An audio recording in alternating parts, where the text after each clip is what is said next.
Governor Ron DeSantis of Florida suspended his campaign for president on Sunday and endorsed former President Donald J. Trump, marking a spectacular implosion for a candidate once seen as having the best chance to dethrone Mr. Trump as the Republican Party's nominee in 2024. Let's listen to his suspension speech. Greetings from Florida. The warmth of being home is a reminder why I've chosen public service. From joining the United States Navy and serving in Iraq, to representing the people in the U.S. Congress, and now serving as governor of Florida. And it reminds me why I decided to run for president, to fight for those who have been forgotten in this country. This is America's time for choosing. We can choose to allow a border invasion, or we can choose to stop it. We can choose reckless borrowing and spending, or we can choose to limit government and lower inflation. We can choose political indoctrination, or we can choose classical education. These choices are symptoms of the underlying struggle to ensure that constitutional government can endure and that Western civilization can survive. And we launched this campaign to bring accountability to government, regain sovereignty at our border, and restore sanity to our society.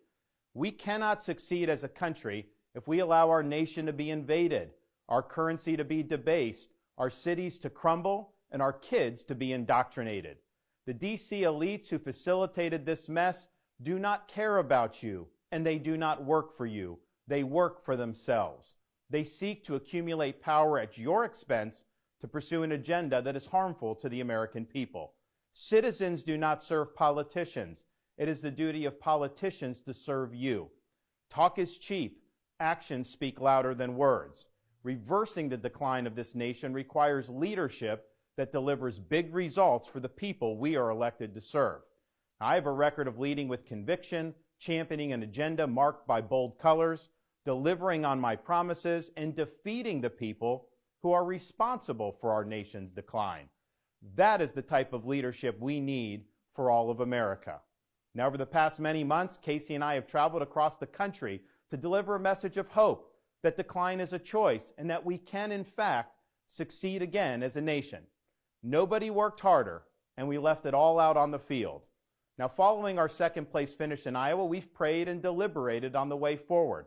If there was anything I could do to produce a favorable outcome, more campaign stops, more interviews, I would do it. But I can't ask our supporters to volunteer their time and donate their resources if we don't have a clear path to victory. Accordingly, I am today suspending my campaign. I'm proud to have delivered on 100% of my promises, and I will not stop now.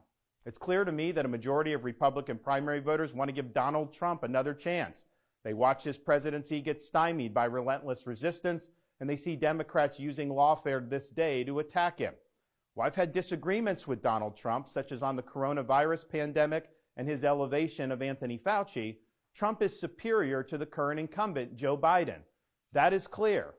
I signed a pledge to support the Republican nominee, and I will honor that pledge.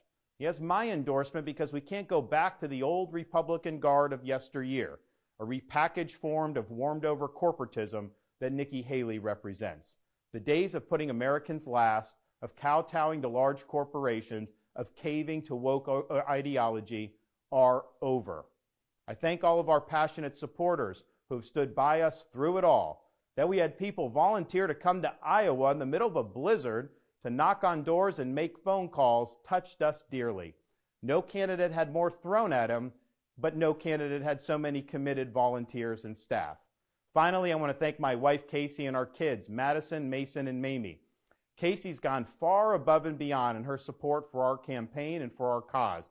She's not only a great wife and mother, she's a great American who cares deeply about the future of the country that our kids will inherit. Our kids have seen and done a lot on the trail, from playing on the famed Field of Dreams baseball site in Iowa to making their first snowman in New Hampshire. They are one of the reasons we fight so hard for what we believe in. Winston Churchill once remarked that success is not final, failure is not fatal, it is the courage to continue that counts. While this campaign has ended, the mission continues. Down here in Florida, we will continue to show the country how to lead. Thank you, and God bless.